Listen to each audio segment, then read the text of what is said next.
তৈরি। এবার দিয়ে দিব পেঁয়াজ, কাঁচামরিচ, আদা বাটা, রসুন বাটা, লং, এলাচ, দারুচিনি, তেজপাতা সব একসাথে করা আছে। দেখুন এখন দিয়ে দেব।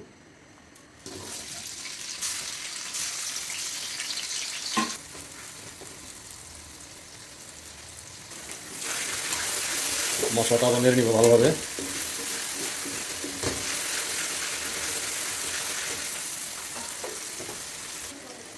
পরিমাণ মতো লবণ, 1 কাপ পরিমাণ পানি দিয়ে দেবো পেঁয়াজের ভিতরে।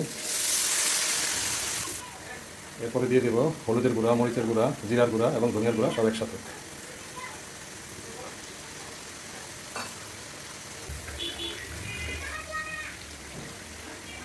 আবার একটু পানি দিয়ে দিব, নেড়ে নেব। এবার মশলাটা ভালোভাবে গরম হবে, গরুর বুড়িটা দিয়ে দিব ভালোভাবে।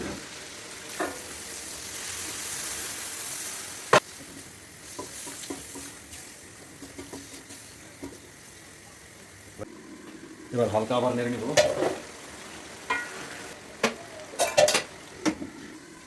আলু দিয়ে দিব, আলু দিয়ে দিলাম, আবার ভালো করে দিয়ে দেবো।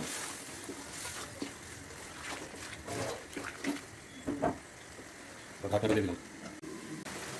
এবার 1 চামচ পরিমাণ বিভিন্ন ধরনের মশলা দিয়ে দিব, পাউডার মশলা দিয়ে এবার ভালোভাবে নেড়ে নেব। এবার আবার ঢেকে দিব। এবার আবার নেড়ে দিব। বুড়িটা খাওয়ার জন্য রেডি হয়ে গেছে। দেখেন কালারটা কি সুন্দর হয়েছে।